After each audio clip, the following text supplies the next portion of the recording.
There is chaos in the mortal realm. A new breed of evil has emerged, born of shadow and flesh. And if they are not stopped, they could unravel the very fabric of creation itself. If you ignore the chaos now, soon it will be crouching at your door. May we never be shaken.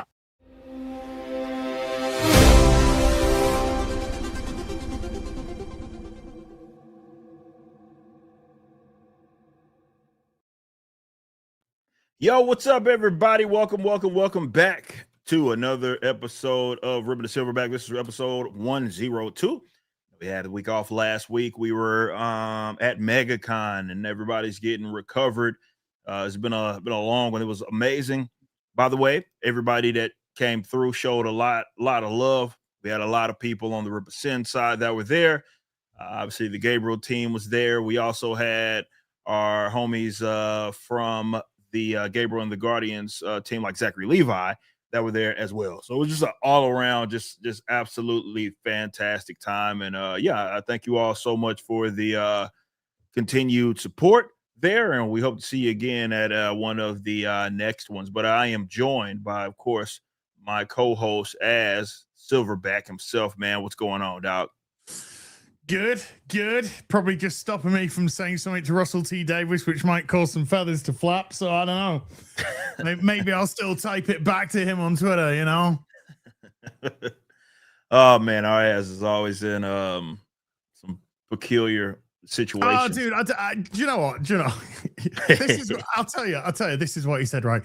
Doctor Who and Queer as Folk writer Russell T. Davis said his new drama series, Tiptoe, is, quote, very much a reaction to where we are now. And I thought increasingly, as a gay man in 2026, I felt that the queer discourse was becoming so hostile and so dangerous in a way that I never thought would happen again. Well, as somebody who's 51 years old and has been through quite a bit of life so far, shall we say, in the 90s, it was about acceptance. You got your acceptance. And then in the 2000s, it was about living with that acceptance and not liking it because you realized you were being treated like everybody else. And then in the 2010s, instead of being LGB, you started adding other letters to the equation, which, let's just say, open up a complete different degenerate form of boundary. And when people clap back to that, you want to take it all the way back to, oh no, now with the special snowflakes again. Doesn't work that way. Yeah. Doesn't work that way, Russell. Everything after that LGB took things to another level that people just will not accept, and rightfully so. Yeah. Look. So you bring up a fantastic point about kind of the progress, and I use that term literally, not in a way that they use it, as more like using progressive as this sort of term where they believe that they inherit righteousness or any sort of positive momentum. That being said, yeah, I'm in total agreement with you on that. How in order to arrive at that conclusion, it would require you to basically ignore all of what got us here, and how. And I know that this is the problem, though, and why it's impossible to have discourse here, definitely on this topic, especially with those types that are big advocates of this, is because you're going to inevitably be gaslit. Yes. If you start noticing, okay, well, we're seeing this a lot more, even by your own metrics, not me saying this, you can go to GLAAD's own reports. Again, it's not my words. You can go to their own reports that there's technically a lot of representation in a lot of the media that we see in relation, at least, to that community, if you want to say that. So people notice that, they pick up on that, and then they respond, obviously, accordingly, especially because the like your actual, like your position or your advocacy is very apparent in the work, right? It impacts it, right? It impacts it because, you know, we can see, well, where was this forced? Where was this organic versus where was this natural? But where was this forced? And oftentimes it is the latter. And like I said, it's hard to have discourse about it when you notice that. Anybody with a half a brain notices that. But to them, any mentioning of that it becomes an attack, or you hate gay people, or you're insensitive, or you're intolerant, or all these other buzz terms that they unfortunately levy at you. So it is boring. 1000% it is, but they're gonna throw it at you, and they want all the benefits of being accepted with all the benefits of being a snowflake. You can't have it both ways. Yeah. Just wait a minute. We're accepted now. We're just as a regular person, just like everyone else. Yes. Welcome to regular life. Welcome. Oh, we can't have that. No. We need to have the benefits of being the snowflake. They want the special treatment. They still want that. At which, you bring up a fantastic point. That does kind of doesn't that kind of like go against the whole, well, you want to be seen as I hate the term equal because nobody's equal to anybody, but you get what I'm saying, where they think they want this sort of fair treatment, I guess, among the rest of society, but it's impossible to do that in the event that you're getting the special treatment there, right? Because none of us get that, right? Well, I got technically darker skin than ass, so I guess there's benefits there that sort of come with the box checking, but you get what I'm saying. If you are going to be treated like a normal person and you want to be embraced as such, well, what comes with that is, well, not getting the quote unquote special treatment. People kind of tiptoeing around your feelings on various issues, and people are going to be honest. That's how the real world and the rest of the world sort of operates. So yeah, it's that's interesting coming from Russell T Davies. That's a very, very. You know what? It's not remotely interesting coming from Russell T Davies at all. It's actually exceedingly boring and fucking typical coming from Russell T Davies. Fair enough. Who now wants to play victim again? Russell T Davies, who in 2004 was it 2005, when he brought Doctor Who back to the screens, everybody knew he was a gay man. He's a very openly gay man. He'd already done. Was it Queer as Folk in the 90s, which was a critically acclaimed miniseries on Channel 4. Nobody batted an eyelid. Nobody cared. Everyone was excited for his Doctor Who. Great Doctor Who. We loved it. We're gutted when he left and all that kind of stuff. Couldn't have had it any better. Could not have had it any better. And it's just crazy that when he came back for his second stint, it was all homophobia. People aren't getting accepted. Well, yeah, maybe we're not accepted of men that want to invade women's spaces, right? Maybe we are protected of little girls being in what should be safe environments for them that are being pushed and coerced by men in those spaces. No, they don't deserve, and they have no right to be there. Maybe there shouldn't be men in women's sports belittling women, destroying women, making a mockery of women's events, and they don't like that. They don't like the word no. How many years have we been saying that? Don't like the word no, regardless of which situation we're talking about. And this is why we get into such sensorial language with so many features like social media and comics and entertainment today. Because they don't want the discourse. They want that discourse to be silenced. They just want capitulation. And so, here we go. Russell T Davies is going to make an "oh, woe is fucking me" from the most privileged position that somebody could potentially be in, and a position that he's been in for decades upon decades upon decades now. And it just gets to a point where somebody is in such a privileged position, being given taxpayers' money, millions upon millions of taxpayers' money, hundreds of millions of Disney Plus money to make stuff, and all you can make is "oh, woe is fucking me." Aren't we so repressed? I know Look, it's a heck of a way to start the show, right, but it's yeah, it is an interesting way to start it. But no, it does create a interesting conversation because I mean, I guess it,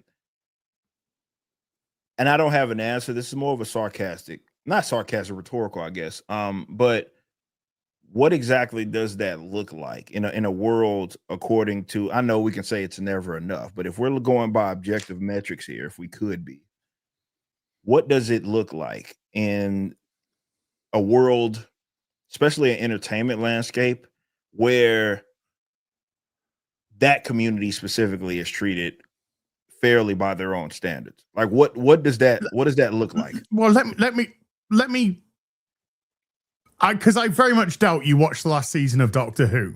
I did not. That does not surprise me in the slightest. As you may not know, that the Doctor is now a gay black skirt wearing mincer, right? Mm-hmm. Who cried in every episode he was in. I think there was actually one episode that he didn't cry in. There is an episode, Eric, that there is a planet, and the planet is just populated by one color of people. Do you want to guess what color of person that is? Well, it depends. Were they good or bad? Were they seen as? They were the victims to start with, but then they turned to bad guys.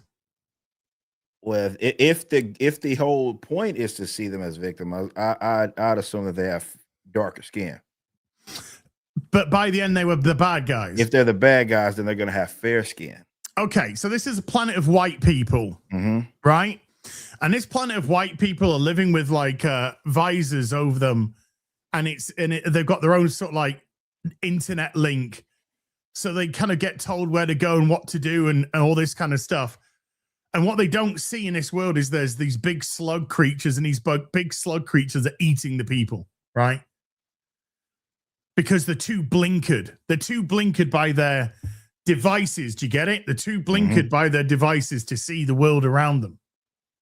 That they're getting eaten by these giant slugs. So the Doctor comes and he manages to funnel a bunch of these white people down into an area where he can save them, the TARDIS, from this planet of slugs that are going to just eat away at the people till they're all gone, right? They refuse to get onto the TARDIS and be saved, and would rather stay with the slug, the people-eating slugs on their planet. Do you want to know why? Do you want to hazard a guess as why? No, I want you to tell me. Because the Doctor was black. Because the Doctor was black, they were just like, no thanks. We'd rather stay on this planet and take our chances at the slug people. That is a message being said by Russell T. Davies in 2025. Do you think we've regressed yet? I want to go back to the fucking 90s where we were more enlightened. And I'm certainly more on the belief now in the Matrix that 1999 was probably the peak of human society. Oh, I would agree 100%. I mean, it whatever that peak was, it was in that decade. That's 1,000%. For sure. Sure. Whether it's 97 or 99, it's around there for sure. Yeah, everything's going backwards since then for sure, and that includes on which is odd, right? You think that as these people have run the world, that this ever so progressive landscape would make a less combative and less like, especially on the subject of race, the relations would be better and improved. And somehow they went the opposite way. It was almost like in that decade, it had reached basically, hey, we're kind of over this thing. We recognize that there are folk of different colors and stuff, but whatever, who cares? And then all of a sudden, it definitely going into the 2000s, things adjusted big time. So yeah, I think that I don't quite know what it looks like according to those types. And I've had discussions with folks, especially like behind the scenes, especially in the realm of like publishing, and like, what does this look like when you feel as if you are not the underdog anymore? And that's not even appropriate. It's less of an underdog. It's like the suppression. And so while you may be from a consumer standpoint, believe it or not, as you might think, hey, I see this stuff everywhere. There is no shortage of this sort of representation in about every corner of entertainment. I can't get away from it. Oddly enough, if you have these discussions with these others, they actually think the opposite. They're under the impression that they are being suppressed. They're under the impression that they aren't being given a fair shot. Well, that's my belief as well. Gaslight. You mentioned gaslighting. Yeah, for sure. Gaslight. They know they're not. They know they have the power. Yeah, because it's coming from the people who are in positions of power. And then what they're doing now is asserting their power through supposed bigotry, supposed whatever it is, phobia. So they have all the power, as we know, as we're seeing through government, through entertainment, through education, through, you name it. We see it. You see, take Starfleet Academy for an example. This is a show whose your only opinion's got to be left. If your opinion isn't left, then oh my god, then it's not that they even pose them like as the bad guys. It's like it's a non-point, it's a non-talking about point. You either there or that's it. That's so you don't have any true discourse. You don't have any true storytelling, and that's why you get a show that's so banal as that. That's just so vacuous and empty and dull. And that's why you have characters that are the same, because it's literally hippie San Francisco, far left. You call them a community earlier, right? It's not even a community. It's a political body. Yeah, I can agree with that. It's a political body. That's what it is. I can agree with that. And I could say it's a political body that's more akin to certain political bodies throughout history. Mm-hmm. And it wraps itself up in good deeds and progressive and open. And we've seen recently, particularly with the American government, that a lot of it has got to do with stealing money, because money tends to be the final destination on a lot of these trips. Yeah, it's about aligning your pockets. So we're seeing a lot of governmental corruption, Minnesota and other such people within government, anti-American people, shall we say, within government, who now have to justify where their wealth's coming from. Can't do it. Can't do it, being exposed, because ultimately, at the end of the day, it's about money. And what better way to make money than being a victim, being a perpetual victim? So you have to have this perpetual victimhood. Yeah, and I'll be the first to tell you guys that it's not something that I've ever been necessarily fond of. I've talked about this, I know, on my channel a lot, because definitely it enters into like the kind of the political arena. But if you want, I can't speak to every single industry. I can assume, but I can't speak to every single industry. What I can speak to is that in like entertainment industries, and I don't know exactly when a lot of this started, but whether you're in publishing, music, which publishing music, obviously we know the nature of TV and film. Unfortunately, the reason why a lot of people lean on the sort of communities and groups and as a vehicle to and that's like it's something that they lead with oftentimes.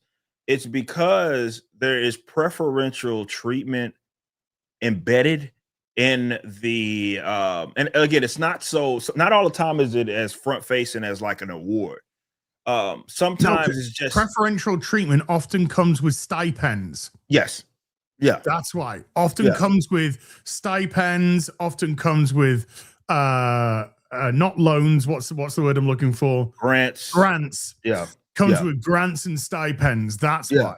So it's for you guys that may be losing me here, what I'm saying is that think of it like this: if you check said box and you enter into this industry, like one of these entertainment industries, they set it up to almost where if you don't lean on it, you're going to be behind the eight ball because there's Yes. so many people that are leaning on it. Like, hey, I have this part of my, I'm of this ilk, I'm of this, and they are either rushing things to production, rushing things to marketing, rushing things to get out there, and it's not on the basis of anything like as far as a meritocracy.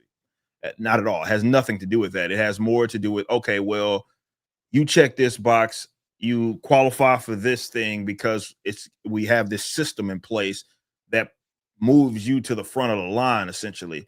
That's just the nature of the game. And that's everywhere in entertainment. It's in publishing, like I said, from music to books to every single thing that you can possibly think of with regards to entertainment. And that's why it feels like when you see a project maybe that doesn't do that well, that is really on the nose with its messaging, why you tend to see more of it. Like it feels like, oh well, this didn't get off the ground. Maybe it didn't find its audience that they were attempting to appeal to.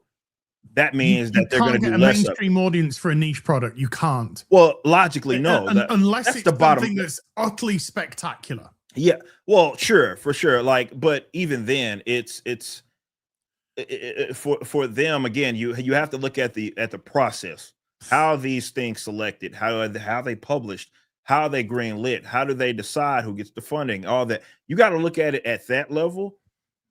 And it's however bad you think that it is, because again, from the consumer level, what you see is okay, the end product. So that's why it's so easy to rag on this game or this this show or this, because it has that heavy messaging. But you know, you're missing the layers, right? The layers upon which it's like, well, damn, they won't even consider publishing your stuff unless you check this box right now, because they have some program or self-imposed rule that requires them to have a certain percentage because they've pledged this allegiance to this funding group, or this not even just that, or like this advocacy group or something like that.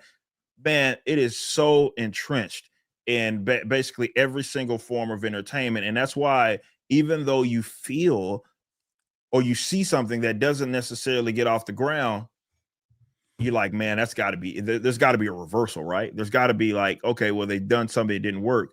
Man, there's more coming down the pipeline. The reason being is because it's however bad you think that it is. And guys, I'm telling you this as a business owner that's on this side of it, however bad that you think it is, it's worse. Trust me on this. It is worse than whatever you think that it is.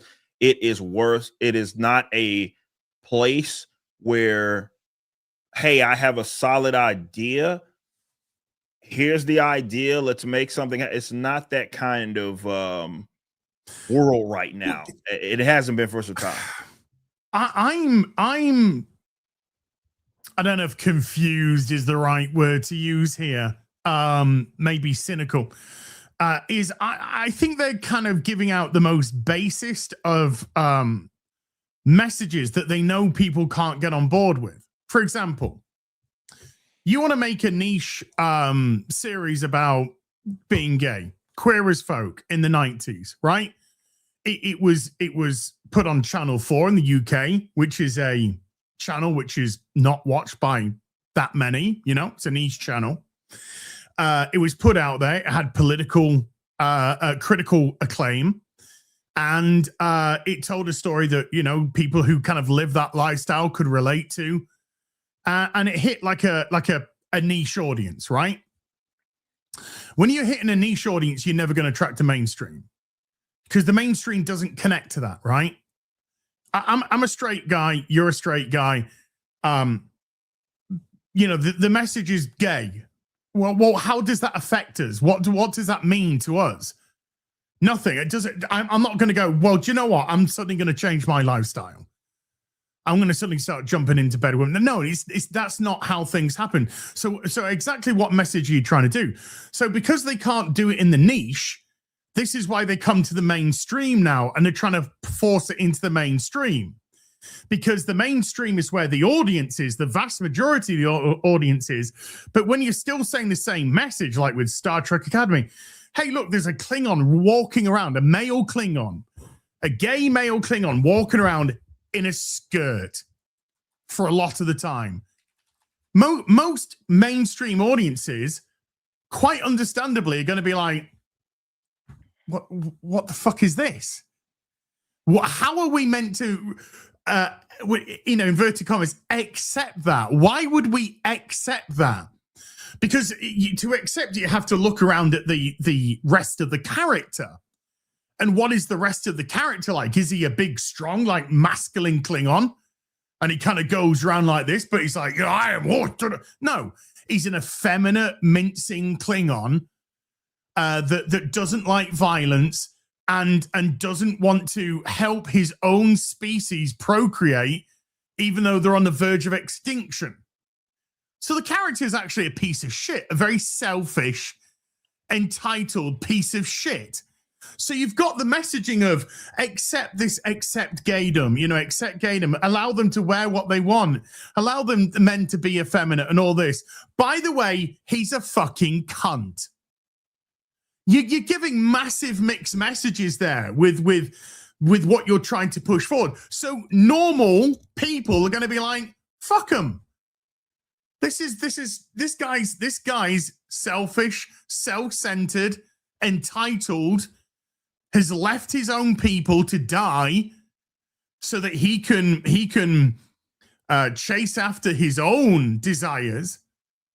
And we want you to accept those desires. No. Yeah, absolutely not. That is a hideous message, and most people who've got a brain cell can comprehend that because they're not just razzle-dazzled by the superficial and the oh woe is me.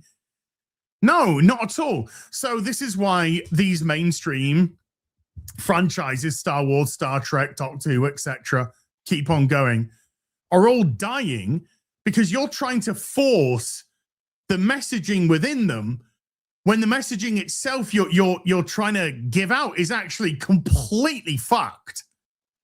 Because it's no longer about acceptance. It's about accept this degeneracy, or accept this hideous way of life, or this selfishness, or this anti-family, or this, like, no, regular people aren't going to do that because regular people live kind of like a nuclear family lifestyle.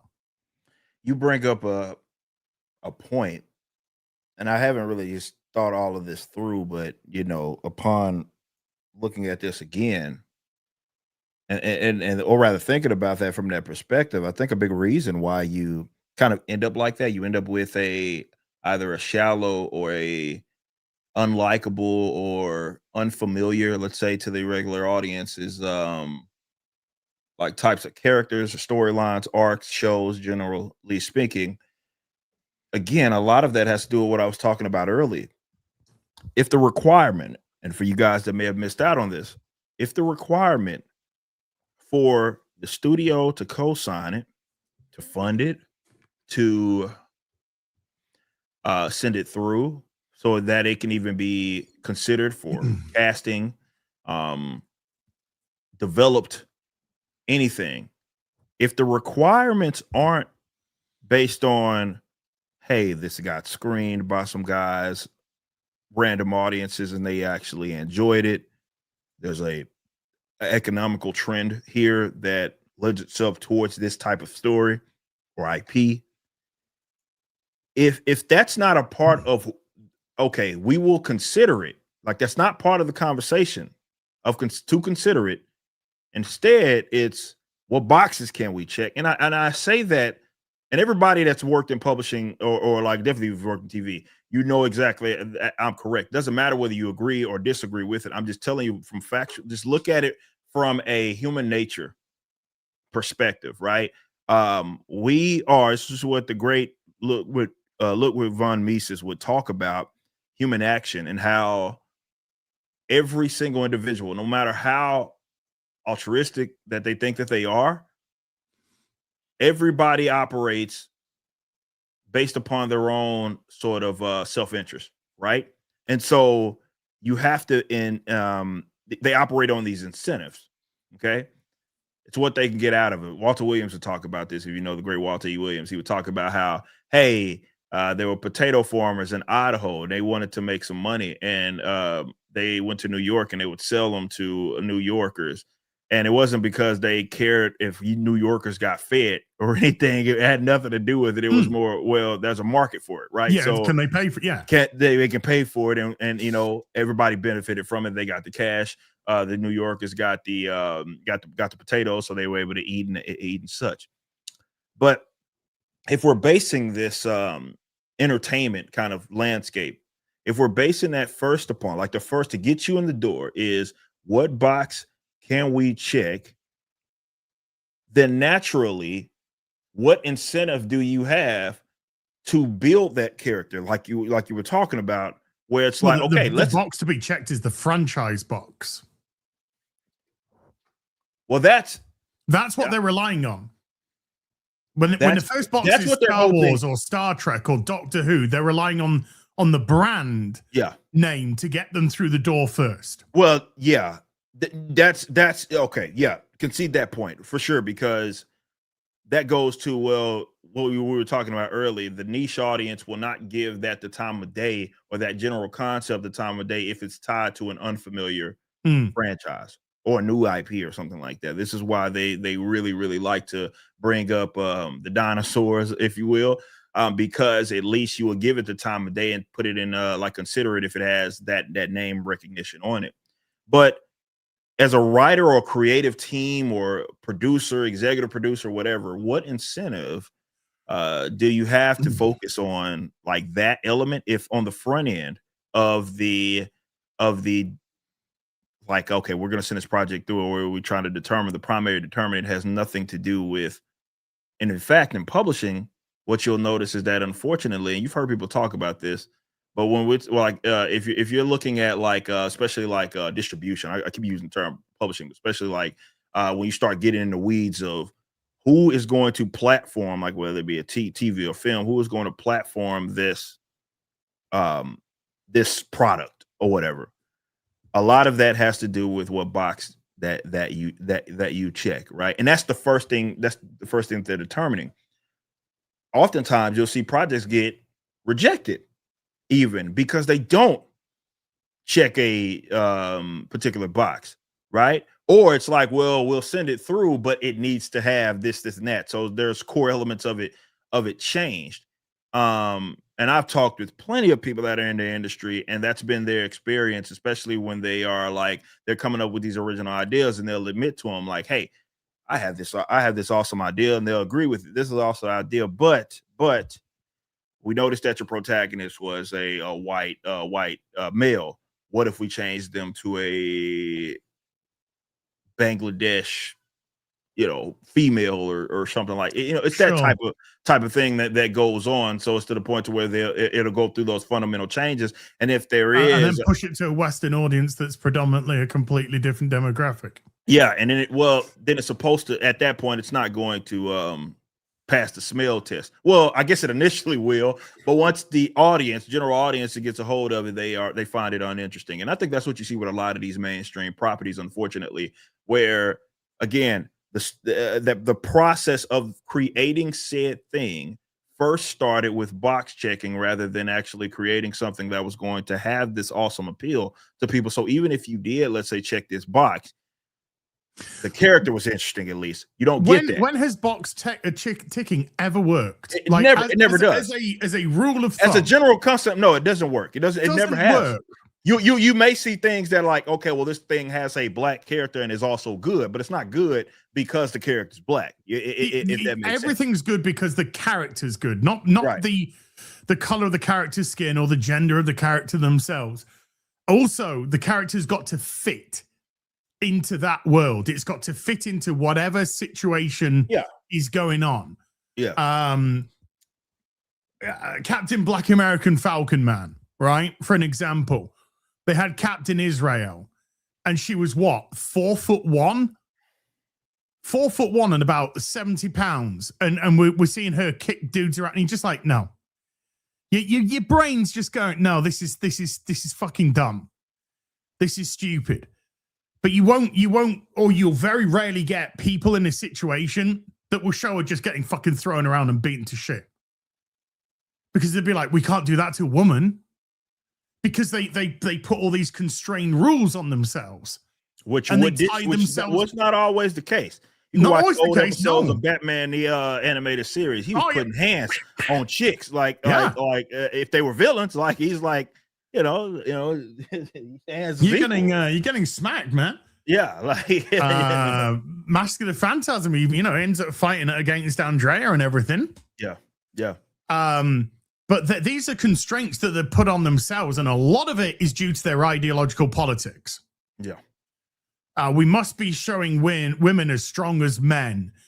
We must be demasculating men and masculating women. So we got emasculating men and making women less feminine, because of course femininity is perceived as a weakness, masculinity is perceived as toxic. It's all absolute higgledy-piggledy dog shit.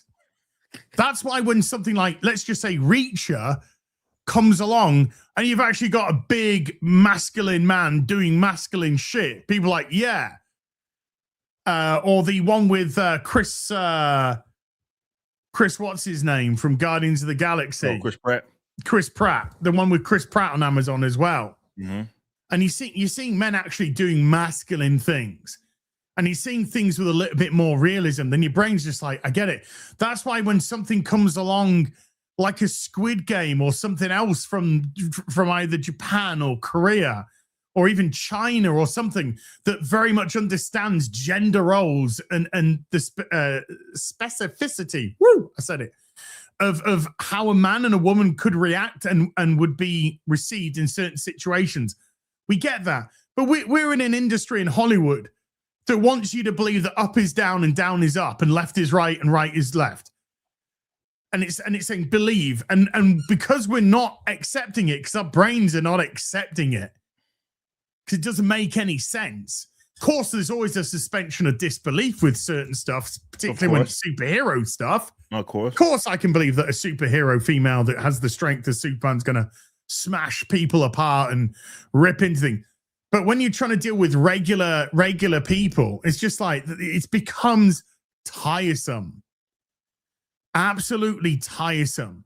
And so entertainment in the West is becoming so dull and boring. And instead of seeing the stuff that we're seeing from the East, Squid Game and all these brand new properties and just will have like a one series and that's it, because that's the story they want to tell. And then there'll be another show that comes along and it's creative and at least it's interesting and at least risks are being taken. We're going back to now we're going to reboot the X-Files and the lead is going to be a black female. And already you're just like, have you got nothing new? Have you got no ideas? Because even your remakes and your reboots and your rehashes and even they are now dull and so boring that people aren't interested in them. And it'll be it doesn't seem like just having like your project tied to a already existing once beloved property. It doesn't seem like nowadays it's not a sure thing for success. And even they did it to themselves though. Well, that's because new IP, the people don't tune into new IP. No, because you forced everybody into reboots and sequel and reboot and sequel and reboot. You've actually untaught your audience from accepting new IP. Yeah, you are reading my mind. I was actually about to do a video about how like the conditioning element of exactly what you just talked about and how it really did start to condition our audiences with the over-reliance of it. Now you've kind of messed yourself up because now you have people that are expecting and you've conditioned the audience. Yeah, do your thing. But now you have an audience that is expecting and anticipating that there is the next IP because really you've conditioned them to have that expectation because you've not wanted to. It's not even a risk. It's just that you don't want to develop. Chad, I've talked about in the past. Maybe you've watched it. I did a video back in the gap. Well, back in the gap. It wasn't that long ago. Maybe it was this year. Maybe it was last year. No, it was for sure last year. And I talked about how, like, unlike a big thing that really separates this kind of generation of creating from the previous ones is that our grandfathers were creators and they were innovators. And now it was like time, at least in the West. I'm not saying this about the East, but at least in the West, it was like time froze. Like the 2000s, maybe was like the last boom, mid to early 2000s, where you would get like these new properties and these new concepts, and you would get them with fair regularity. Whereas to now, it's almost the entire industries are being carried by old existing properties, sequels, and I'm not saying there's something inherently wrong with that. No, it's just that the lack of innovation on the for the new stuff is a real big problem that the West is suffering right now. And you'll get your breakouts, make no mistake. You know, we've talked about before. I mean, on my channel, definitely being a father, the Bluey craze, right? It's like one of the decent kind of children's shows that are out there, and it's relatively kind of new, and it caught on with this generation, right? And it's a breakout, right? And that's probably that's a property that you can get the feeling that, okay, that's not something that people are just going to forget about. They'll be into that for generations to come, and that's really cool. But it's less regular than what it ever has been. Now you're getting a lot of rehashing of coming out of the West, reboots. You're getting sequels, remasters, remakes. You're getting all these like, hey, we have the history, and now we're going to try to reimagine. And it's not even that they're doing the history right. I think people will have a less issue with that, or at least it will feel like you are in this better age if they were at least doing some of that older stuff justice. But that's not what you're getting. You're getting this big time obsession with reimagining. The West loves that. I mean, it's all ego, right? It's all, unfortunately, people can't look at a thing and say, okay, I will accurately adapt it. I will honor it. I will cherish it. Yes, I might be the director, maybe I'm the executive producer, but the goal here is to not break what, it doesn't need fixing. It's already it's good. So funny you should say that, because I just shared with you the first image of Black Snape. He's got a fast car, goes down in the river. He looks like Tracy Chapman. Tracy Chapman. Shout out Tracy Chapman. Shout out, because fast cars are fucking doozy of a tune. Oh man, got plenty of tunes, Tracy Chapman. Yeah, there we go. But yeah, it's one of those things. It's the reimagining. It's the West is adaptation, by the way. Really obsessed with that. It never, and I don't get it. It's one of those things I've never really. When I say I don't get it, I don't mean that I don't understand why they're doing it.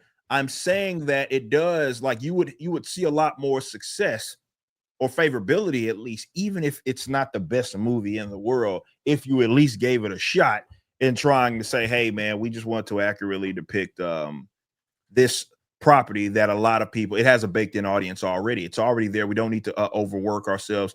We don't need to do anything like out of the ordinary. Let's just do what works and adapt it. And a lot, it's just ego. It's a lot of ego with these guys, and they're like, well, no, why would I do that? I need my spin on it. Okay, let's change this, let's change that. Well, we want to win these awards. We're not going to, especially with the property that they're adapting, those BAFTA awards are going to be important, right? So they if you haven't looked into it, go look at one of our previous episodes of the show here in Rip The Silverback. We went through and actually read through all the BAFTA requirements, and it's when insane. It is insane. it is absolutely insane, but it gives you that perspective as, okay, well, that's why they have to change everything, because they wouldn't be eligible. If they just kept it regular, they wouldn't be eligible for all of these awards, because you can't even get nominated. Now, award shows are losing millions of they viewers don't see it that every way year, because they unfortunately care a lot more about their peers than we do. True. Absolutely. 100%. Yes. That's who they care about, themselves. Yeah. That's why Wonder Man's been picked up for a season 2, because it was literally a show about how Hollywood is so special and how it's so needed, especially in these times. It was the most self-flating wank that you've ever seen. Nothing to do with Marvel, nothing to do with superheroes. It was just all self-flating. Aren't we so brilliant? Aren't we so needed? Aren't we just the most important profession in the world ever? It's like, fuck off. Yeah, man. It is, like I said, it is one thing to look at all these properties and see, man, like, damn, man, in my position, I'm looking at them like, damn, this will print money, or it should print money. Ideally, it would print money, but we're far away. I think a lot of people have kind of calmed the whole, hey, we're over this kind of thing. Like, hey, it's, we already reached a peak, and I'm like, look, guys. Then you see a Starfleet Academy, and then you see the next thing. You're like, well, it looks like we're far from over here.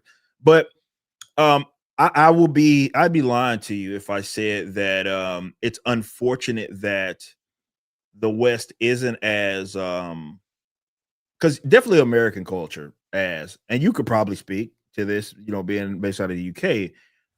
It once was the country, especially from a cultural level, that people would look to that weren't in the country as this like aspiring to be. You know what I mean? Like, hey, once upon a time. Once upon a time. Now right? They're all here. Now you were aspiring. You saw a movie and the US would, if it was a war movie or something, like the US representation would come through and they would save the day and all this stuff and the American dream and everything. Whereas to now, a lot of I bring it up to say it was a net exporter of culture. America was, and the West was. Now it does feel that the East has an advantage. With newer stuff, at least with newer material, the East seems to be far more influential on the masses with their properties in comparison to the West, because they don't have identity politics in they the get East. to take advantage of the massive consumer market of the West without having to be bound by these often self-imposed rules that we have out here. It's I don't envy them at all. But it is like, damn, they have that advantage. That's a massive advantage, man, because a lot of the social nonsense that you or I have to I don't want to say tiptoe around. It's something that we're going to have to deal with. They don't have to deal with it because it's not part of their culture. It's not. It has nothing to do with them. A lot of stuff we should have been arguing about has nothing to do with them. It's not even something that crosses their mind. It's like, hey, we are creating things. Sure, you might not like things. There's another thing you might like, and they just continue to churn that stuff out, and you see that even with like creatively, especially with the younger generation. So that I was talking to my niece about, where her generation, they're all anime, right? They're all about manga and anime, right? And it's kind of crazy to think about, but you see a lot of these young artists, their inspiration that they get is from like manga kind of adaptations of the artwork. Though, yes, historically speaking, we do know that a lot of their foundational kind of traits, the big eyes and everything, that stuff that they got from Western creators, the Disneys and all them, like Betty Boop cartoons and all that stuff. We get that, but as far as like that general style that you see out of the East with their art style, you see a lot of that being mimicked by the youth. The guys that aspire to be creatives, and that's just showing you how right now the East seems to be more the net exporter of culture, and the West is more. I hate to say bastardization, but go ahead.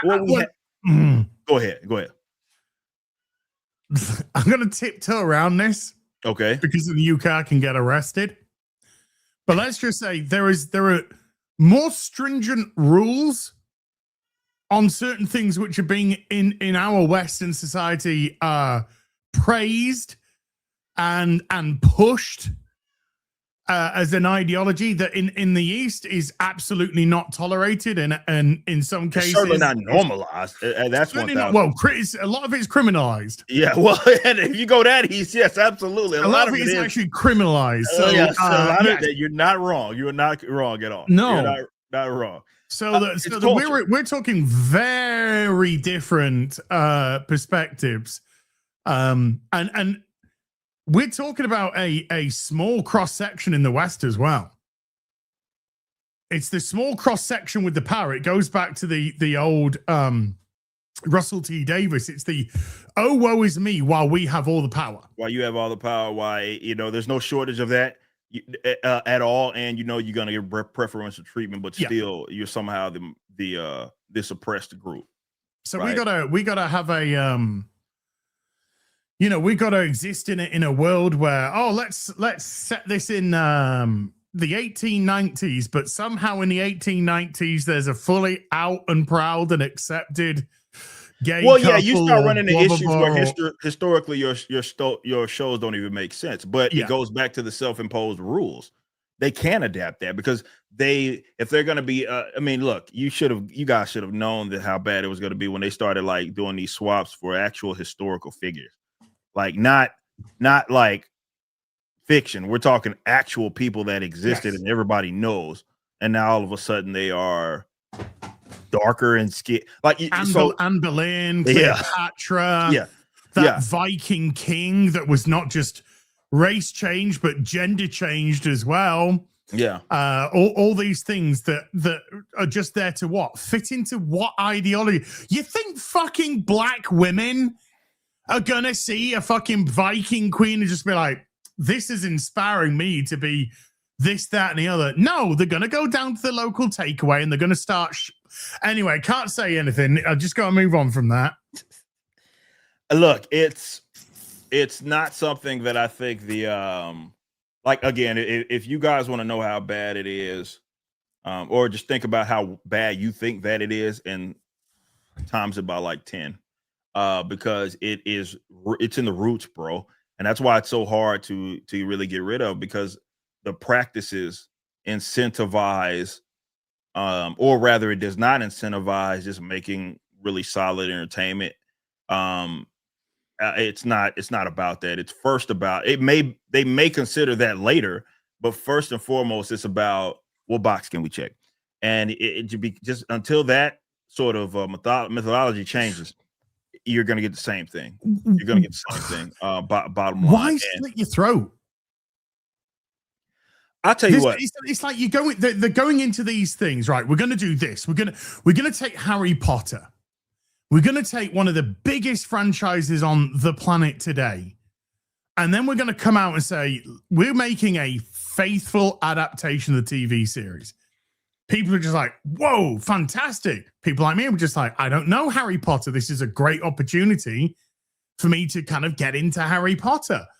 And then they say, we're going to make Snape a black man. And he's like, wait, but you just said you're going to do a faithful adaptation of the show. We are going to do stories about the characters' families, which weren't in the books. This is not a faithful adaptation anymore. You've literally just slit your throat before the fucking things come out. And that's this is a lot of TV shows front foot forward, just slitting their own throat. Superman movie. Superman's a fucking cuck. He's a fucking, he's the most, he isn't even the best character. He isn't even the best superhero in his own fucking film. It's just like, what the fuck? Yeah. Look, I think that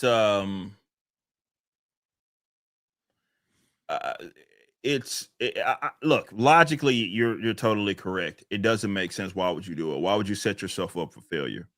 It doesn't mean that just because you do all the things right and people are going to enjoy it. But what you seem to see is a lot of self-sabotage by these brands, and that's the result. That's why? Get. Why? Do you know why you won't do that and they will? Why is that? Give a guess. Give a couple of guesses. Well, I mean, a lot of that has to do with we talked about the money aspect. Boom, got it. It's your money. It's your money. It's not their money. Yeah, they it's house money for them, and that's a big part of and it, they're guys. pandering to the house's ideology that they the direction that they get is here's a bunch of money and here's how we're gonna fuck it up. Okay. This is why Dan and Dave have been perfect for Rings of Power. Because they are literally just yes men for Amazon. That Bezos is just yes men. You want us to do, we want you to do this with Galadriel and this with that character and the other character. Done. We want these characters to be this ethnicity. We want the orcs to be perceived as fucking refugees or whatever. Done. Anything you say. Perfect yes men. Brett Ratner, movie industry. Tell me what to do and I'll do it. So many of them. Ron Howard, tell me what to do. I'll do it. Yeah, it's and as we've seen with this recent deal with Warner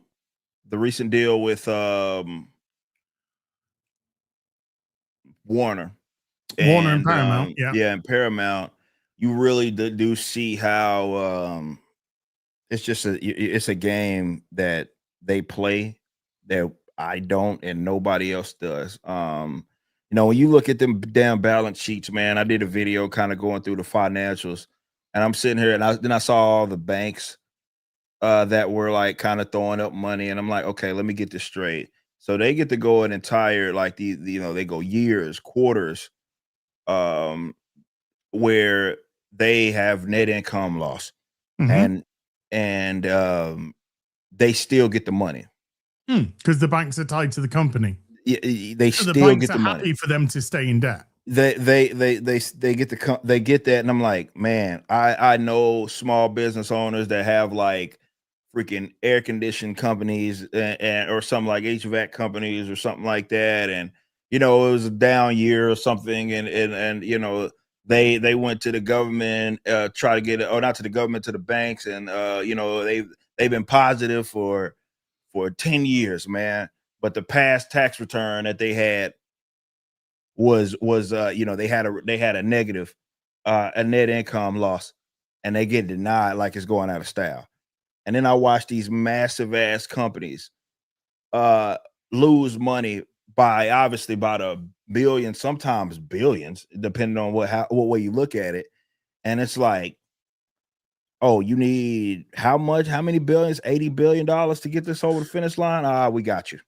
Well, yeah, I mean, was it Netflix are about 12 billion, 15 billion in debt. Paramount is about 70. You mean Warner? Warner's, yeah, Warner. No, Netflix are about 15 billion in debt. Yeah. Warner Paramount, whatever it's called now, is about 79 billion in debt. Yeah. Ish. Could be more, but it's at least 79, but it is a joke. It's a joke. But that's the game. That's the entertainment game. That is, unfortunately, they are leveraging their I guess you got to have some sort of collateral in that the IPs, I guess, as well. But yeah, that's why those guys stay where they're at.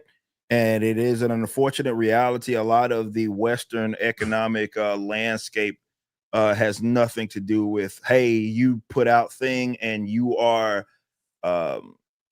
your stuff was enjoyed, you're running a tight ship, or your business is being ran properly, so you're able to make a little money. That has nothing to do with it. It is like, hey, those guys up there are playing a completely different game from the games that you're playing down here, right? And it sucks, but it's the reality. And yeah, to what we were talking about earlier with the box checking and all the other stuff. Yeah, I mean, it's so easy to do something where you're like, we're going to spend all this money. There's no way that we're going to make it, when you're not playing with your own money. It's a lot easier for me to be like, we can't do that because we risk losing money. And the return on investment is so very vital to a company as small as ours. Whereas some of these bigger guys are not all, I mean, all of them for the most part are like, yeah, that'll be secondary. We'll consider it, but we won't. We want to make money, but we don't. I don't even see how they're in a position to. Well,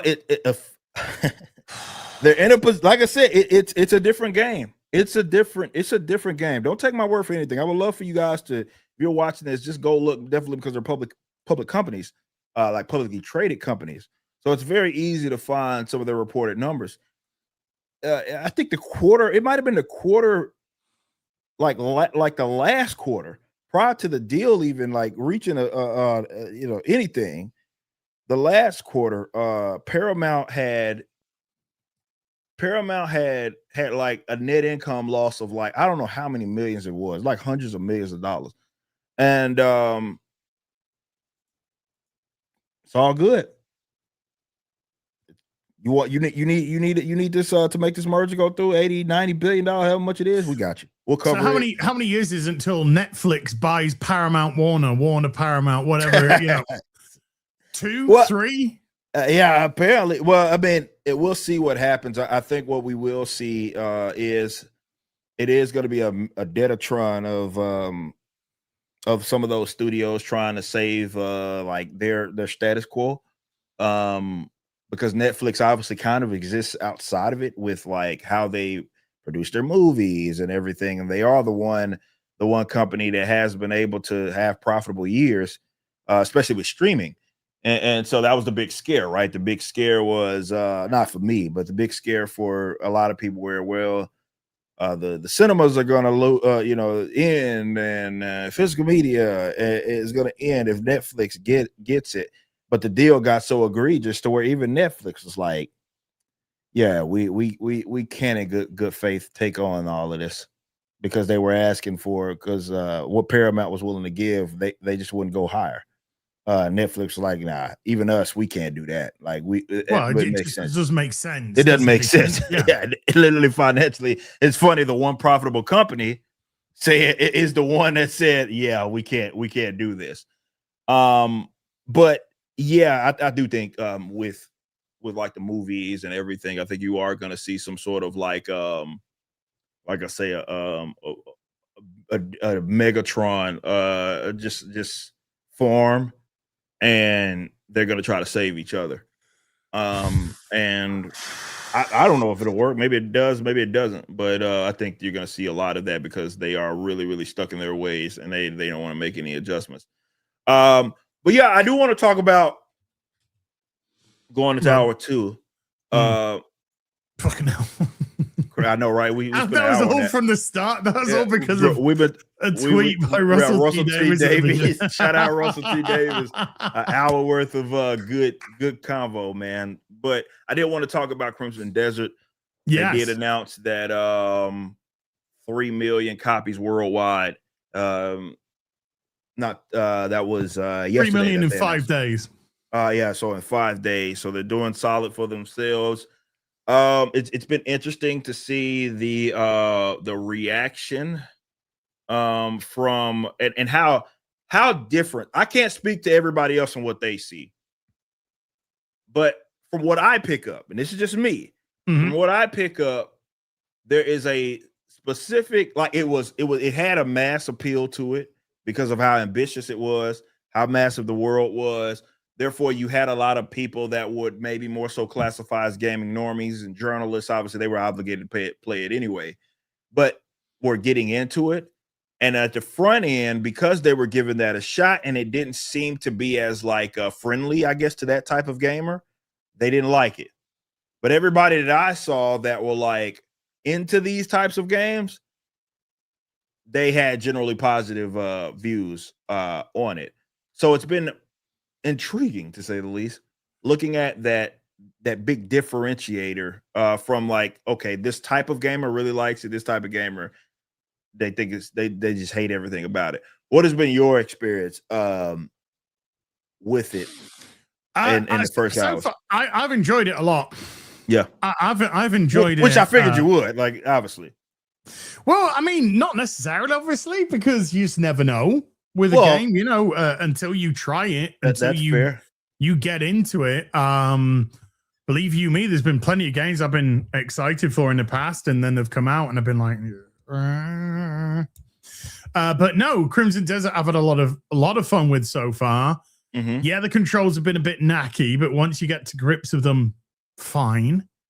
And that probably took within an hour or so, within an hour or Yeah, two. I did think I've seen people talk about that, and there's been like some that a game says like, yeah, it does take getting some used to, but there are some out there that are just really greatly over exaggerating, like that. And maybe it's because they don't game like that, to be fair. Yeah, like I don't know. Like again, it's I find this sort of hate weird.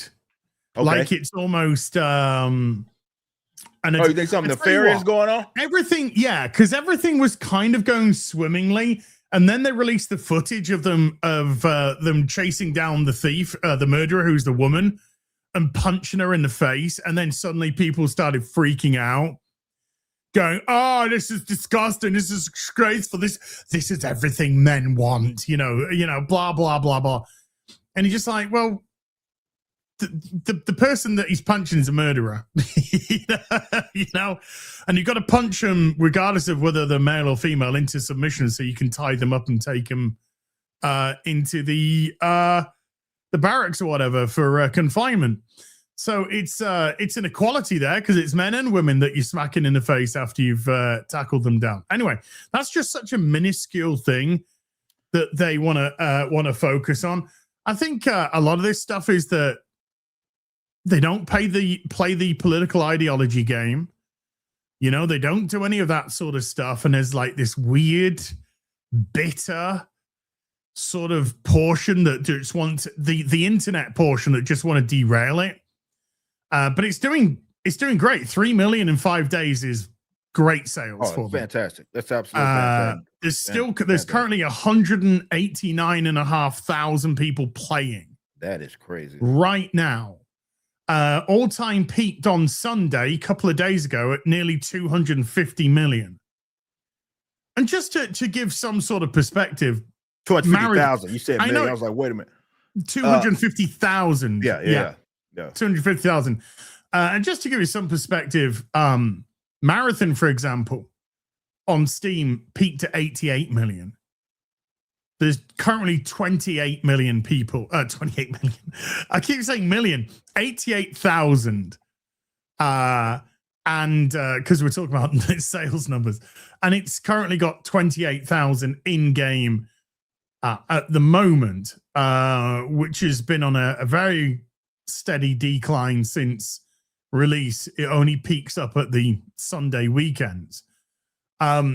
So for them to have that many people sort of playing it, single player RPG, doing great numbers, doing absolutely great numbers at the moment. So whatever the kerfuffle, it's now at 197,000 online. But whatever the kerfuffle is, it doesn't seem to be harming the game. The like most things, if something is theatrically created online, it doesn't get organic traction. So I think they were desperate to kind of derail the launch. It never happened. It went up over the weekend. They couldn't do anything about that. 2 million sales in 2 days, it was, or 3 days. 3 million sales now in 5 days. And I think a lot of that is because people who may be on the fence have gone off, watched their favorite streamer, whoever it is playing it, maybe gone around a few, got a good idea of the game. Like I've streamed it a few times already, 3 times already, going to stream it again tomorrow. And I've had people who've been saying in the stream, I was on the fence about this. I've been watching you play this. This is looking really good. I'm going to get it. And that's just from myself. So it looks like it's it's been a decent success for them. It's been a good success for them. Yeah, I don't know what else really to say. It's like a lot of pomp and circumstance online, but hasn't done anything to affect sales. Been, like I said, it's been very interesting. There's been a lot of, and that's the feeling that I got. And it's kind of great to hear it from your perspective, but that was more or less the feeling that I got from it. Whereas a lot of it did feel just a tad bit forced. Where you had people that were like, oh, okay, this is the, and how bad it was and all this. They obviously they were hyper focusing on like the puzzles or the controllers. Like, I didn't have the, I don't know, yellow tape to tell you what to do. There's no yellow. Yeah, sorry, Paint or whatever to tell you exactly where to go and how to do things. It was just more of like, figure it out, actually play the game, and enjoy it. And so the people that I for sure, and opinions that I trust on those games, on these types of games, they seem to enjoy it. There's a lot of games journals that aren't. There's some that like it. Well, there are those games journals that are not fond of it at all. Well, so IGN gave it a 6. Like, they gave it a just out the starting block 6, and then they gave it a full 6. I don't think they've come anywhere close to finishing the game. Or doing anything like that whatsoever. I seriously skeptical about exactly what they did in there, and there seem to be a lot of those sort of mainstream. Which what did they give Avowed and Veilguard? Do you remember? I can't remember what they gave. They gave Veilguard.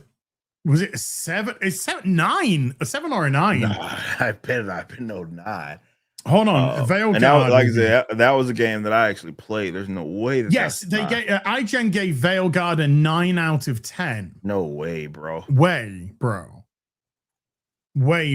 Not a shot. That's crazy. That's nuts. Avowed, and that's a game I can actually speak. I disagree with that assessment wholeheartedly. That's a 9. They gave Avowed a 7 out of 10. The classic IGN out of 10. So Avowed was rated better than Crimson Desert. And you played both games. Yeah. What's your assessment of that? I spent a lot more time in Crimson Desert than I have in Avowed.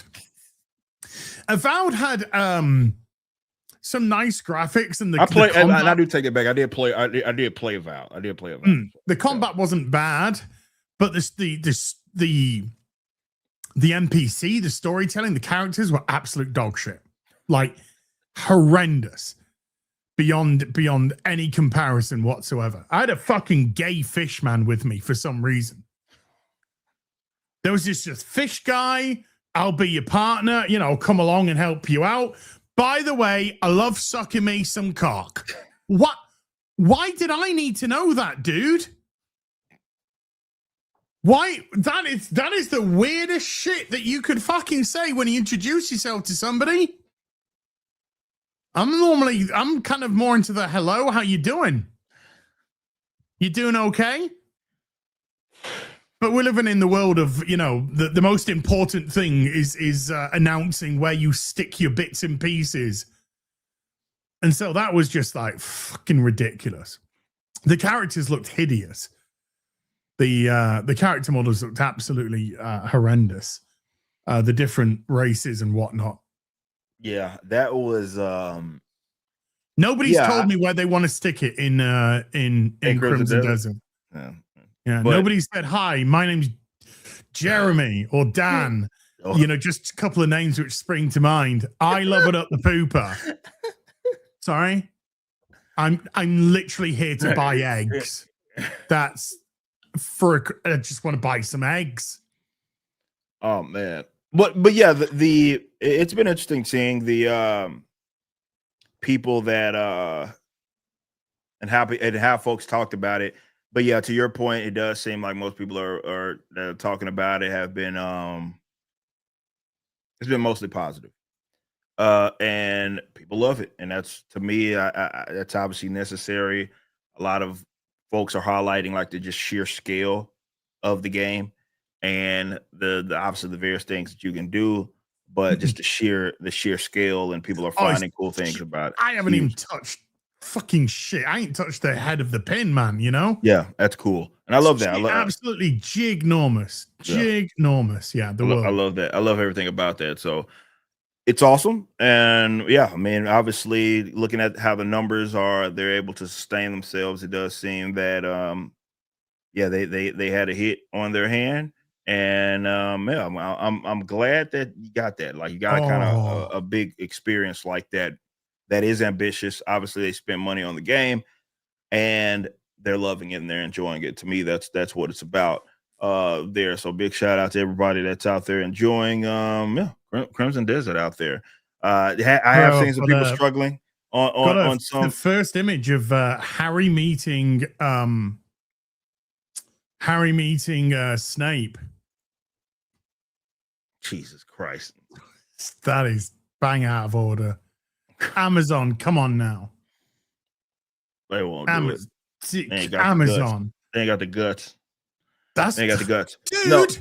This is about a guy who's constantly suspicious of the only fucking black dude now in Hogwarts. And then when we go to the fucking past, we're going to see Harry's dad and everyone else bullying this one fucking black dude. That's going to go down great. Yeah, that's a real good look now, isn't it? Fantastic messaging there. Fantastic messaging. So yeah, as far as Crimson Desert is concerned, again, big shout out to everybody that's enjoying it. And I'm glad there's a game out there that people are having some fun with. So we were at MegaCon and I know Gary had announced essentially, this was before the news had broke, I believe, that he was talking about it on our panel before Variety officially covered it. Oh yeah. Starfleet Academy. So he had already had the inside scoop on it that the second season that was going to be, they were wrapping it up after that. And then they came out, what was that, maybe a couple of days ago, was it? Maybe I can't remember. Variety came out with it on Monday. So we'd all found out sooner. Yeah. So they had come out with it saying this was it, and then it was, man, one of the most it's not fascinating, it's just typical. I saw a lot of uproar. I look at that number, the view counter on random thing. The view counter is 1776 over here for the show. That's amazing. No, but evolution. But no, it's cool to see that obviously people in our corner of the internet, I know they don't like it, but they know what they're talking about. About direction of some of this stuff. But man, looking at some of these accounts, man, and they're not even performative outrage. It's like they're upset that it got canceled. They're saying that the Chuds, I feel like the Chuds won, and it's like, yeah, Chuds won again, bro. Won again. It's one thing for me. Well, I also have to question definitely on X the authenticity of some of these accounts. I'm not sure. Performative outrage, but they didn't seem to show up to actually view the thing. They don't show up to anything because they don't care. None of these people fucking care. There was some stupid fucking retard yesterday going, "Oh, this show was destroyed by the right-wing hate." And I'm like, okay, well, first of all, hate can't destroy a TV show, so calm the fuck down, Deirdre, okay?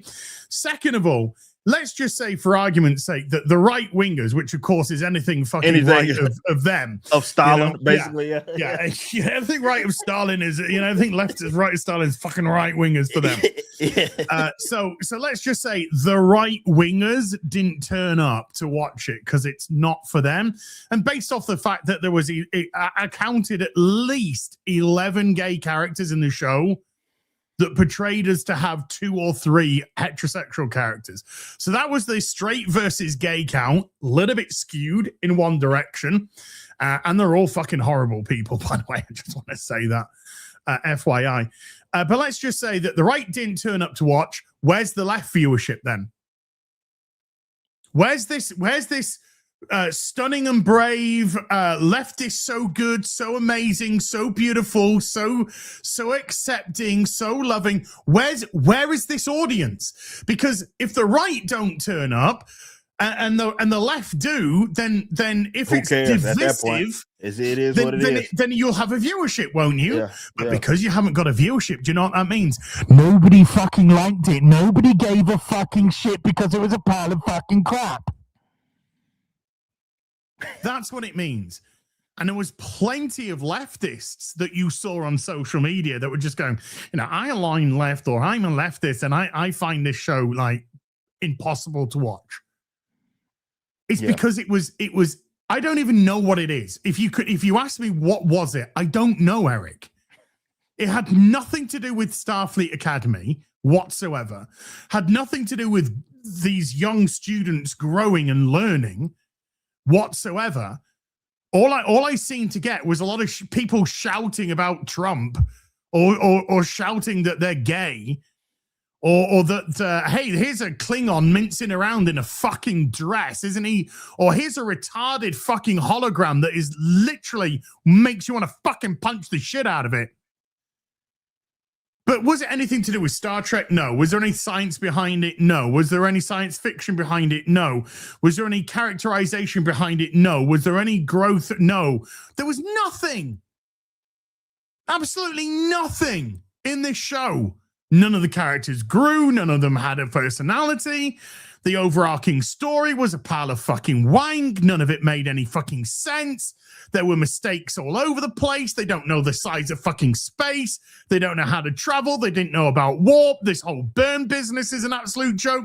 Nothing in the show made any fucking sense whatsoever. I have no idea what I just watched 10 fucking episodes of. 10. It's not going to end after 2 seasons. It got cancelled after 1. It's just that there was a second season that's already been filmed. It was ordered, basically, yes. and so they got to go 3 years ago. Yeah, it was already ordered. But it was done. It charted like 1 day a week in the Paramount top 10 shows and then vanished. And some person on social media just during the show was just like, at least you admit that it charted on Paramount Plus. And I just replied with, charting 1 day a week is nothing to be proud about. Your show, your brand new show, could barely make it into the top 10 and then the next day gone.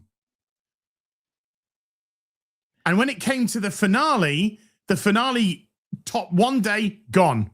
Didn't even chart on the day of release. Episodes 9, episode 8 didn't even chart at all. So some episodes didn't even chart. And other episodes like came in for like a day, gone. Yeah. So that was on the Paramount. So people talk about Nielsen. Just don't waste your breath. It can't even chart on Paramount. Why are you even bringing Nielsen into this? Nielsen can't help you now. Yeah, man. It just goes to show, and I don't know who. Well, I guess it kind of answered my question earlier about the actual process of things getting greenlit and everything.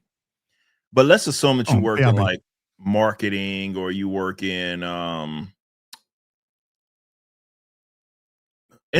any given position of a company where you are tasked with actually analyzing data, reaction, and enthusiasm behind the project, potential buyers or viewers in this case. And it's very clear. I mean, if you thought you were one of those guys, or you were trying to be one of those guys or gals that had a creative project that you're trying to get off the ground, and your number one thing that you're trying to assess to gauge interest is certain pockets of social media, this is yet again another set of proof that it's skewed, and you kind of got to pick and choose what data is relevant, because you can go, I mean, the amount of viral tweets you'd see, people thumbs in these likes up and retweeting stuff. It was the same thing. I saw several likes, like tweets with thousands of likes talking about how they were disappointed in the cancellation, as an example. And obviously, we know, it can now confirm that none of those guys or gals showed up.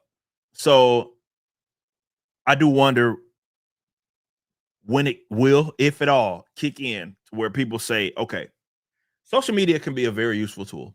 It can be something that we look at We kind of have our direct communication and comms with certain portion of our audience, but it's not everybody. And just because someone likes a thing or retweets a thing or tweets about a thing, hell, there's a video about a thing, does not mean that they are going to buy into it by their viewership, by paying to be a subscriber of a given streaming platform, by purchasing a product, whatever that positive engagement looks like. Just because you get that on social media does not mean you're going to get it when it matters.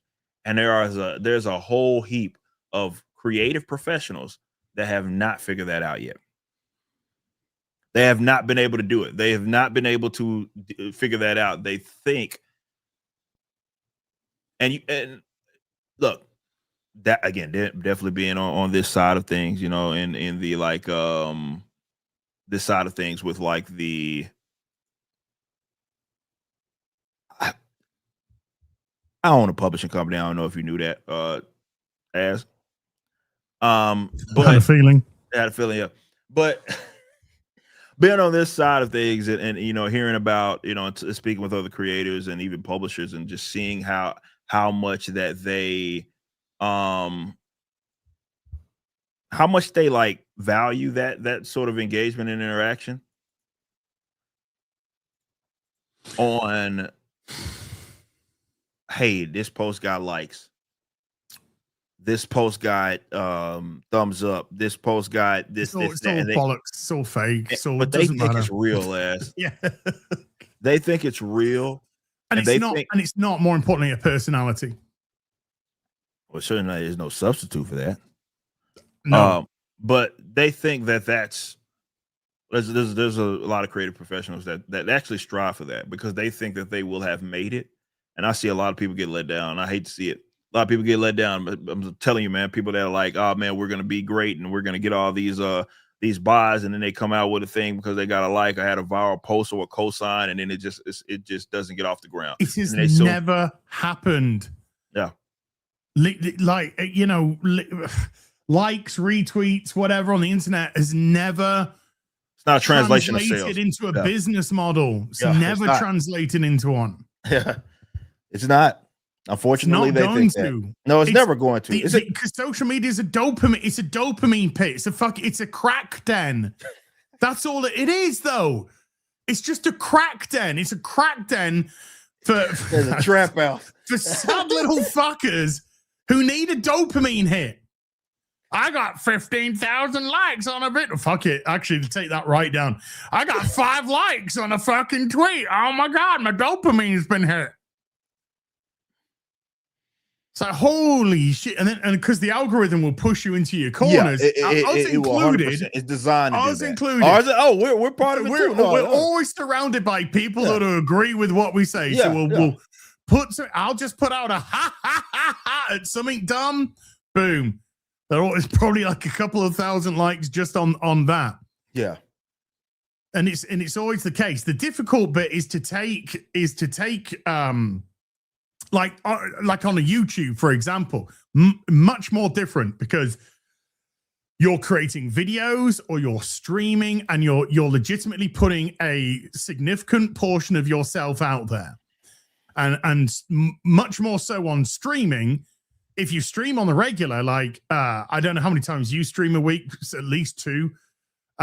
Used to be more. I was streaming 7 days, sometimes like 2 times. I was streaming 7 days, and sometimes I stream twice in a given day. Exactly.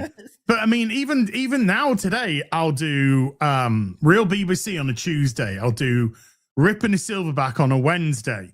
On a Friday, I'll do Friday Night Tights. On a Sunday, I'll do Afternoon Tea. I'll do Sunday Fun Day on there. And then in the interim, I'll do things like tomorrow, I'm going to be on Open Bar tomorrow. So I'll be doing like an open bar or something else. And I've got tomorrow as well, got Robert Meyer Burnett before I do before I do Open Bar. So there's Robert Meyer Burnett and I are going to do a couple of hours tomorrow. Then I'm going to do Open Bar, probably do a little bit of Crimson in the morning, whatever it may be. So there's a lot of it. And when you put that much of yourself out there on the internet, it's very difficult for people not to see who you are as a person.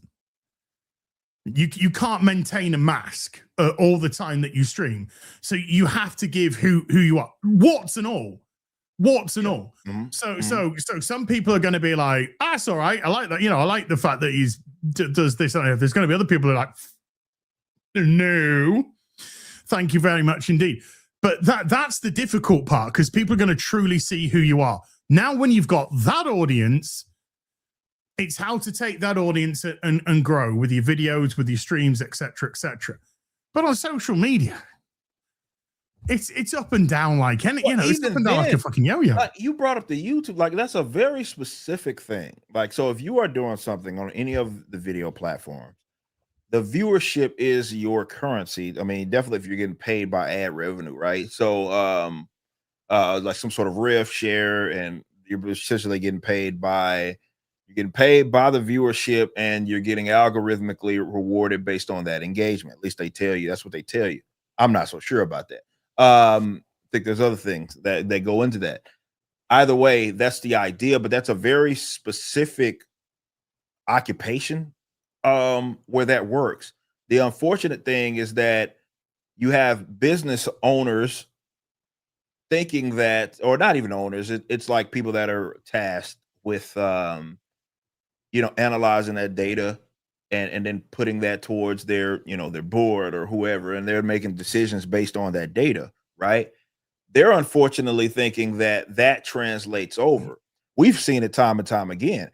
Just because you get views on YouTube does not mean that someone's going to, let's say, if you decided to take your project outside of that, right? I mean, we've seen stuff come and go. We see people get grilled. What was the chick that made them cookies, and people, I don't even know if she talks about it anymore, or whatever. But yeah, you see that stuff all the time, where just because you do a project where definitely when you're starting to talk, because it's a view, a like, a retweet, that's passive. Believe it or not, it's engagement, but it's passive. It doesn't require me to spend any money. Only thing it requires is me to just push this button or look at it. That's it. But when you start getting in the realm of, hey, you want me to reach in my pocket, or you want them to reach in their pocket and pull out the wallets and pay for stuff, that's a completely different animal. And just because you have high viewership or engagement does not mean that you're going to, or even the product itself, if the general online conversation surrounding it gets a bunch of engagement, does not mean that that's going to translate into viewership. And that's what a lot of people in entertainment have conflated.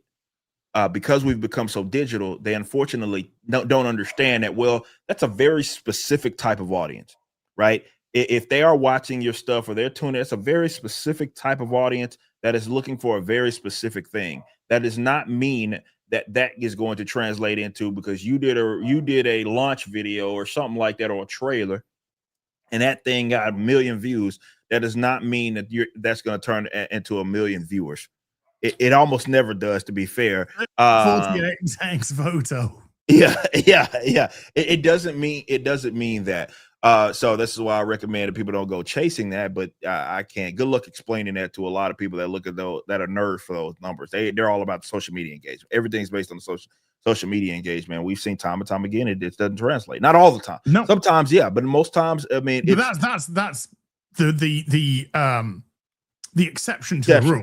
Yeah, exception. Yeah, exactly. It's an exception. Someone brought up some talk about what was the game that had a 250,000 wish list that didn't X photo to 1348 X photo, which had when Knight's Path, when somebody completely trolled it, and that was a troll post, I guarantee you, when they said, is there going to be any LGBTQ it was bait 100%, and they were like, we're not engaging, we're not doing that. And then X Voto came in and went, we've got a modern game for you, which blah blah blah, LGBT pro, and they got like 14 million interactions on that post, impressions, and then they were just and then they were like 100,000 wish list, 200,000 wish, 250,000 wish list. The game got like 450 people at max play.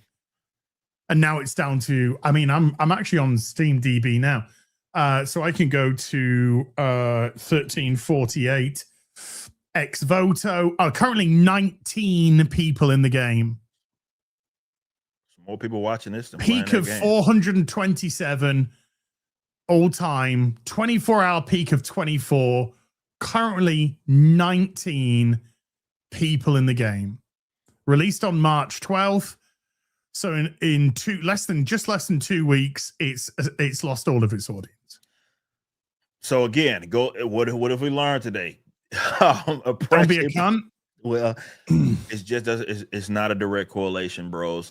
You can have, and I've seen it. Obviously, we were talking about this the other day. As I don't know if you've checked like Image Comics' YouTube. They don't get a whole lot of nothing over there. No, not a lot of comic companies do, mate. Bingo. They don't get it. It's like, and they're interviewing some of the top writers and stuff, and they'll have like 260 views or something like that. Nobody cares.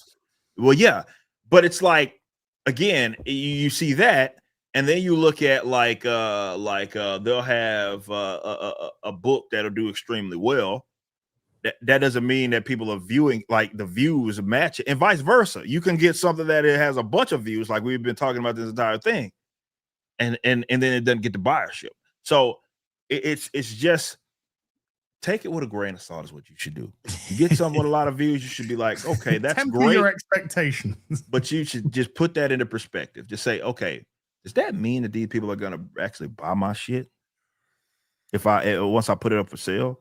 And also, dude, when you talk about comics and you talk about mainstream comics, let's just be honest, 99% of the sales are because of the character. It's not because of who's writing the character. If you're talking about it. mainstream, it's the character in the cover. Yeah. Exactly. Like it looks, that's the unfortunate state of things, is that people care a lot less these days about that. But yeah, it's I can understand, and this is me being a little objective, maybe not so. Actually, that's not the right term. It's me trying to give you a little something. I can understand where that can be attractive to you if you are either part of a business that's in the business of like sales. And let's say if you're like a newer creator and you got a newer project, not even necessarily an IP, just a newer project. And when you see a lot of those impressions, I can understand where you see that and you're like, damn, this is it. Like, we're getting that at least initial view. What I would encourage is that you not only take it with a grain of salt, but you have to understand that oftentimes, especially in relation to like the market, sometimes it's a completely different audience, man. Because I look at, I was out obviously at MegaCon, and the amount of people that I talk to that they aren't even active on social media. Like, they have it, but they're not like perpetually online like that. They're like, oh man, I check in every now and then. I get the emails, right? I get the emails and I see you guys. I support everything that you do, everything that you're doing new. I'm not really into I'm not really on Twitter. I can't remember the last time I logged in. People. Well, yeah. Yeah, that's actually good that you're not perpetually online, for sure, that you touch grass. But that's a significant portion of the population. That doesn't mean that they're disconnected. It just means that that's not really how they spend their leisure time. And that's not just that's not their hobby thing. That's not like, hey, engaging in that type of stuff. And so oftentimes a big portion of like the buyer, I won't say like people that are willing to buy your shit, they might not even be in your streams. They might not be viewing your shit. They might not be doing any of that, but they'll buy your shit. And so that's what they have to figure out. It's like, why can a Kickstarter with like a G.I. Joe have why can they have zero commercials? Right? Like, there's no like ad on fucking the streaming networks, or me talking about, hey, look at the latest G.I. Joe kit. None of that. But the bitch makes how much it's currently on 1.5 million after just over a day. So then it makes 1.5 million in a day, right? You get stuff like that. It's like, they're just not perpetually buyers. They're buyers, but they're meeting them where they're at, man. They're just meeting them where they're at, and it's interesting, and people want in on it. That's the way of the future. You've got to analyze your audiences differently, because a lot of people do not have this shit figured out, and they still think that likes, retweets, equals buys, and that's why people find out the hard way that you can't really eat that. It's not currency, it's not real. I mean, if you want the AdSense, I guess, but if you're like want to buy, it's not real. It's not real. Some of it can be actually literally fake, because I question a lot of these accounts like that. There's an account out there, I'm not going to say this account's name, but you probably seen a very heavily slanted left, and somehow they continue to go viral with these tweets, and they'll have like 10,000 follows and shit. And I'm like, it's the botted to hell. Yeah, it's like, you know, whether they are botting themselves or whether they are the recipient of the bot farm. Yeah. Or as we saw with things like Disney and rewriting Ripley, whether or not they have a let's like just say, what do they call them in the Hunger Games? Sponsor. They have a sponsor of sorts that will pay for a third party company to inorganically bot their post. But yeah, there's nothing natural about it whatsoever. Yeah. And there's no repercussion, you know, there isn't any kick on from them for it, because the next tweet they do is down to 5 people again liking it or whatever. Yeah, it doesn't. So there's no knock on. You haven't gained, you know, thousands upon thousands, because it's inorganic traffic. Exactly. So it's really weird. But yeah, that again, I mean, because that's a factor. So it should, or you should at least be factoring this in. If you're a business owner out there, you're a creator out there, you're trying to really analyze how much interest you have in your stuff, or people have in your stuff, then yeah, that's the thing that you got to consider. Like, how much of this shit is fake, man? A lot of impression stuff is just not even real, bro. It's not real at all. But no. So that's the reality. All right, we got a bunch of them, so I want to get into some of these supers. Some of them have to do with some of the conversations we've been having. Thunderous with a 5 says, "Hey, Ripper posted my omnibus and action figures on X this morning. The collection grows. Also, the Ripper panel, it was confirmed. Horseman Helm Q4 26. First of all, fakeness. Never confirmed that. But big shout out to you. Got to see this. I see a lot of y'all this weekend, man, and it was absolutely amazing. Absolutely amazing. So big shout out to y'all. Big shout out to you. A lot of y'all are getting your action figures and stuff since we started shipping those. So thank you all so much for that. Big shout out to Darius, man. Awesome cat. Mr. Saturn with a 5. Eric, I can't believe you would wear sneakers at a fan convention. Outrage. So yeah, there was apparently parentheses. There was apparently a big and it's funny what we're talking about. It's like a very contained contrarian group freaks. Absolute weirdos freaks. And apparently as broken individuals. Apparently as it is controversial to wear comfortable sneakers at a con that you're standing up and walking around for who knows Eric, how many I can't hours. even pretend to care. I can't even it's controversial though. You can't do that apparently. Is it though? Is it though? I don't think so. You can't wear sneakers to a con. I'm sure you can't.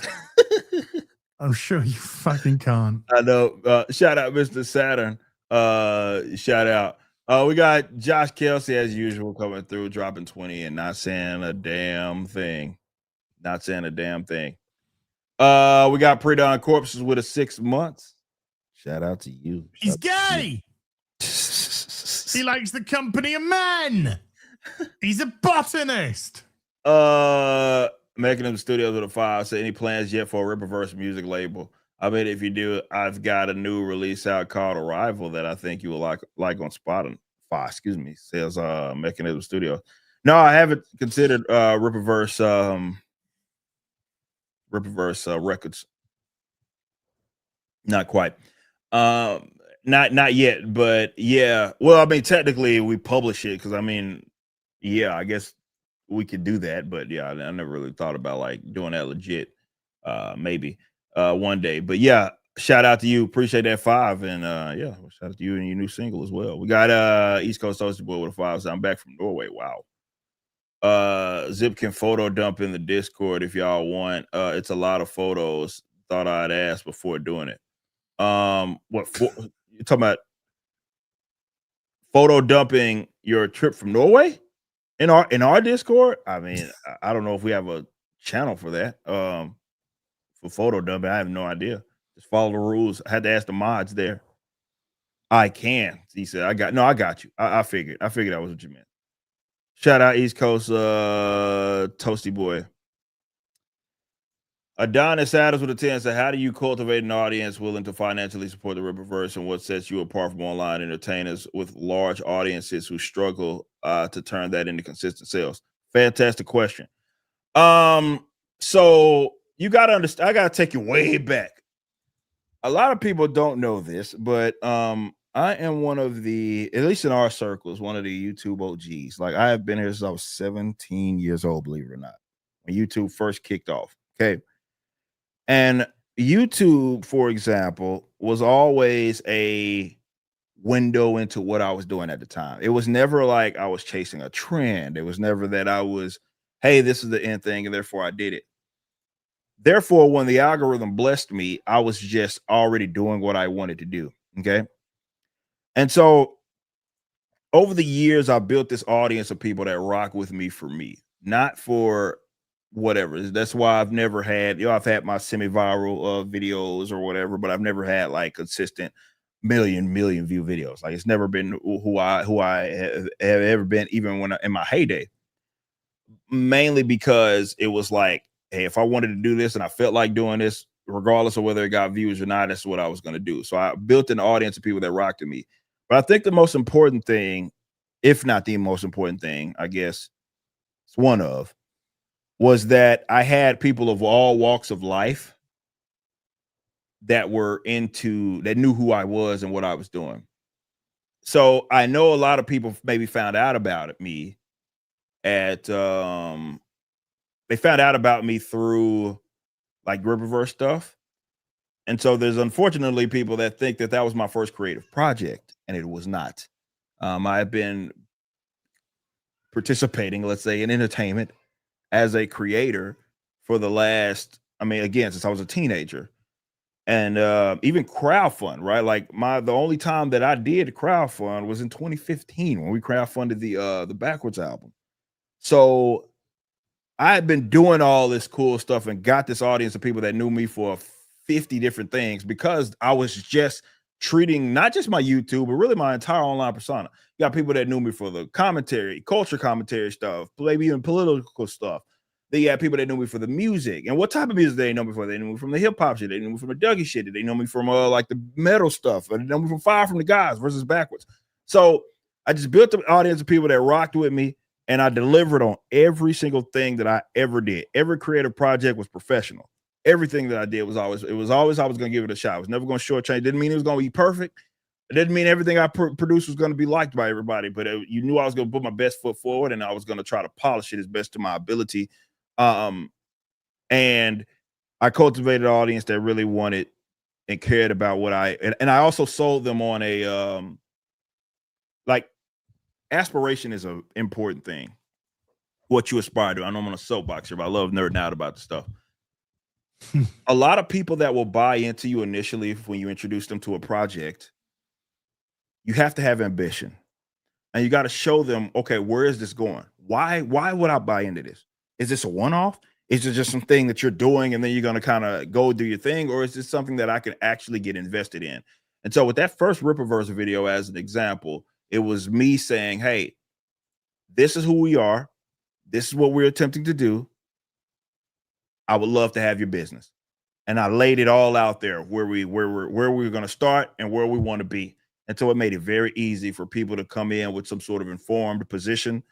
Yes, there's only one book initially, and now we've kind of spread out with I don't know how many titles. So we have a lot of options for people. But people with large audiences struggle to turn that into consistent sales because the audience that came to them oftentimes did not come to them for that thing. And they're also not familiar with them for that thing. So even if you have 1,000 views, live streamers or even people that'll watch you, does not mean that you're going to get 1,000 people to buy your shit, because they're not looking at you for that. They're looking at you for what you're streaming about and yada, yada. So it's the type of audience you cultivate, which is very important, not just having an audience for audience sake. So this is why I can have a smaller audience than a lot of people, and I can outsell them. That's just how this works. It's, well, yeah, they might have an audience. Maybe they have 50,000 people watching them on Twitch. It doesn't, but just because they decide to do a creative project and they sell it does not mean that people are going to buy. So it's not just about having an audience for audience sake. It's about the type of audience you cultivate it. And that's what benefited me the most. So I know that's a long-winded answer, but it's something that I think a lot of creatives can get something from. And this is why what we were talking about earlier, as why it goes into like, hey, find your audience and appeal to them, and stop trying to chase like the impressions and shit. You know what I mean? Because just because you have a large audience does not mean that you're going to have a large buyer base at all. Snacks with a 5 says victimhood. Rise from the poor to become rich in order to tax the poor to help the poor. But it's funny, the thing to help the rich more like. Yeah. But yeah, it's funny you bitch it, like the Robin Hood story is one of the most misunderstood kind of stories. Yes. Big time. Yes. Especially those that are pro-tax that like that. Robin Hood is really antithetical. They try to turn it into some commie kind of shit. Yeah, they try to turn it into this like commie shit when it was about more so people that had their possessions regardless of class. They had their possessions taken away. Yeah. They were overtaxed. Yeah. And Robin simply took back what was what was theirs, what belonged to them, right? So it wasn't. He stole from the rich, not to give to the poor. That's such a base way of putting it. He stole from the people who stole. Yes, from the poor, and he gave them back what they had. Exactly. Emily with 11 months. Shout out to you. Appreciate you. We got Fundamental says, I don't understand why it's not a creative. That's my one criticism of Crimson Desert. I do wish they did have a creative character, because definitely with it coming from like the Black Desert Online. I get why they did it. That is surprising. I was surprised by that. I'm with you 100% that would have for sure. I think that would have benefited them a lot if they just had a creative character. Obviously the elements are all there. They should have for sure had a creative character. I'm with you on that. Pre-Dawn Corpses with a 2 said suffer. Shout out to you, and I appreciate that. Riampa says, when Alpha Core 1 released, I was single, my son will be born. Ooh. Which happened first, I get Alpha Core 2 or get my son. Alpha Core 2. So it's funny, we were just linking up with obviously Chuck Dixon was at MegaCon. It's the first con that he did, he said, in 70 years. It was the first con he did. So that was awesome to have him there. He had a great time signing everything. Alpha Core 2 is happening. He's got some I'm gonna get with Brandon actually, but I don't know if it's this week that they're doing those signings. But yeah, those are gonna get signed. You're gonna get that. You're gonna get Alpha Core 3 right after that, like literally right after that.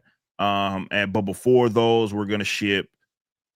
We got Dirty Deeds 1, The Cursed about to ship, and the Black Eye Club and the Detention Crew Part 1, the all ages book. So it's gonna be a lot of fun. So check that out there. And keep it locked with everything Rippaverse. We appreciate all the support that you guys have been. I love you guys' show, man. I had a blast at MegaCon meeting all of you awesome, lovely people. You guys are amazing. But Az, what all you got for I guess the rest of the week?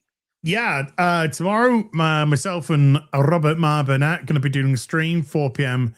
UK time to 6 p.m. UK time. Then at 9 p.m. UK time, I'll be doing Drinkers Open Bar. Friday Night Tights. Razorhead is the guest for the episode as we close in on 400 episodes of FNT. Saturday, probably going to devote a lot of time on Saturday to playing some Crimson Desert not online. Crimson Desert not online. And I'm going to start the stream by going to the boss. A lot of people have asked me, have you done the boss that DSP died to and rage quit to? and I hadn't. So we're gonna start up. We'll start off by doing that boss, and then move on from there and do whatever I'm gonna do on there. Sunday afternoon tea with Az returns, and Sunday fun day returns, I believe, one way or another. So a lot. Awesome. We got by the way, Pre-Dawn Corpse with a Tuesday. Ripper ass, did you see RTU Rage quit over CD? Over Crimson. I saw that I do not follow RTU at all. But I saw that DSP did. And that was hilarious. So whatever. Look, with DSP, if the money's coming in, he'll keep playing. If the money don't come in, he'll quit.